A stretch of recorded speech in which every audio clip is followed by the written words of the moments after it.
नमस्कार पालकांनो.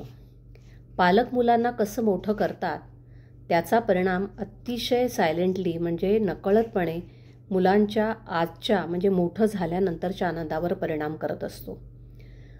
काही वेळेला असं होतं की काही मोठी माणसं ही इतरांना मदत करण्यासाठी इतकी धडपडतात की आपल्याला हे काहीतरी वेगळं आहे हे लक्षात येतं. त्याचं कारण असं असतं की या मुलांना लहान असताना पालकांकडून व्हॅलिडेशन म्हणजे त्यांनाही काही किंमत आहे किंवा ते संपूर्ण आहेत, त्यांच्यामध्ये कुठल्याही प्रकारची कमतरता नाही या भावनेची जाणीवच करून दिलेली नसते.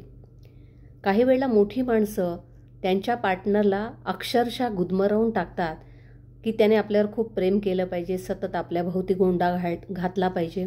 त्याचं कारण असं असतं की त्यांना लहानपणी आपल्या पालकांकडून सुरक्षितता किंवा खात्री मिळालेली नसते. काही मोठी माणसं ही स्वतःच्या इनर व्हॉईसशी किंवा आपल्या आतल्या आवाजाशी किंवा मनाशी बोलू शकत नाही की मला आता कामातून ब्रेक हवा आहे, नाईलाज म्हणून मी इतक्या कमी पगाराची नोकरी करतोय कारण माझ्या कुटुंबाची ती गरज आहे किंवा समाजाचं दडपण माझ्यावर खूप येतं आहे. तर ह्या लोकांच्या बाबतीमध्ये असं असतं की त्यांच्याबद्दल इतरांना काय वाटतंय हे सांगण्याची हिंमतच त्यांची होत नाही, कारण लहानपणी अशा प्रकारची संधीच त्यांना मिळालेली नसते. या लोकांच्या मनात मोठं झाल्यानंतर स्वतःविषयी खूप शंका असतात.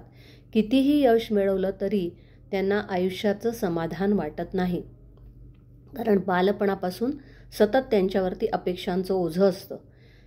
ही मोठी माणसं काही वेळेला आत्महत्येच्या बाबतीत खूप प्रबळ असे विचार त्यांच्या मनात येत असतात, कारण त्यांच्या स्वतःकडून खूप उच्च दर्जाच्या अपेक्षा असतात आणि त्यामुळे त्यांना समाधान वाटत नाही, त्यांना ह्या आयुष्यात काही राम वाटत नाही, कारण पालकांकडून त्यांच्यावरती या अपेक्षा लादलेल्या असतात. त्यांच्या मनात सतत अपराधीपणाची भावना असते. त्यांना असं वाटतं की अरे मी शांत कसा बसलोय, आता पुढे काहीतरी करायला पाहिजे, किंवा पैसा असोत, ॲवॉर्ड्स असोत, प्रमोशन्स असोत, ह्याचं आता आपल्या आयुष्यात काही महत्त्व नाही किंवा ह्याने काही घडतच नाही, हे काहीच नव्हे, याला काही किंमतच नाही असं त्यांना वाटतं.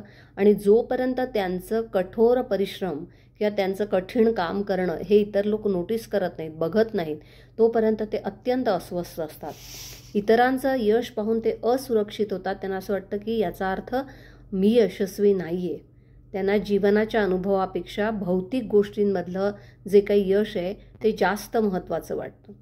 अशा लोकांच्या बाबतीत निश्चित लक्षात ठेवा की पालकांनी लहानपणी जर मुलांकडे दुर्लक्ष केलं, अति अवाजवी अपेक्षा केल्या किंवा त्यांना पाहिजे तसं मोल मिळालं नाही, त्यांच्याशी व्यवस्थित संवाद घडला नाही, त्यांनी केलेल्या गोष्टींबद्दल समाधान दाखवलं गेलं नाही, या गोष्टी लहानपणापासून त्यांच्या मनाच्या तळाशी दडून असतात आणि मोठं झाल्यानंतर या अपेक्षा आपण पूर्ण करू शकलो नाही, ह्या अपराधीपणाच्या भावनेने ते लोकांना मदत करणं किंवा स्वतःबद्दलच्या कमतरता उणिवांबद्दल सतत विचार करणं, नकारात्मक विचार करणं किंवा आपण काहीतरी कमवू शकलो नाही, आपण पाहिजे तसं यशस्वी होऊ शकलो नाही, ही अपूर्णत्वाची जाणीव माणसं मोठी होतात पण त्यांच्या बालपणाच्या या ज्या जखमा असतात त्या जखमा भरून निघत नाही. कारण असं म्हणतात की हिलिंग ही एक प्रोसेस आहे. तुमच्या मनाचा एक पॅटर्न तयार झालेला असतो. तो पॅटर्न, ते बिलीफ जे आपण तयार करतो मोठेपणी, त्याचं मूळ सगळं बालपणात असतं. म्हणून पालकांनो, मुलांना मोठं करताना नकळत कळत तुम्ही जर अशा चुका करत असाल तर निश्चितपणे या आत्ताच्या आत्ता थांबवा.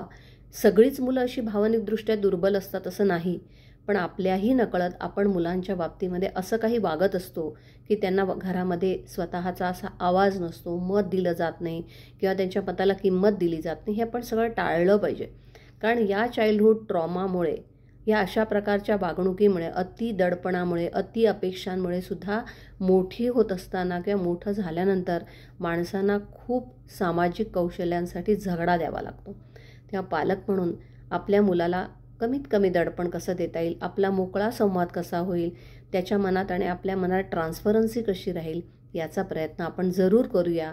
कारण मुलाला नुसतं चांगलं चुंगलं खाऊ घालणं, चांगल्या शाळेत घालणं, त्याचे लाड करणं, यापेक्षा अधिक त्यांच्या मनाला समृद्ध आणि मोकळेपणाने सुरक्षित वातावरणामध्ये पूर्णत्वाच्या जाणीवेमुळे जर आपण त्यांना मोठं करू शकलो तर मोठेपणी एक अतिशय सुरक्षित, आत्मविश्वासपूर्ण अशा प्रकारचं मूल तुम्ही निश्चित पुढे मोठं करू शकता. धन्यवाद.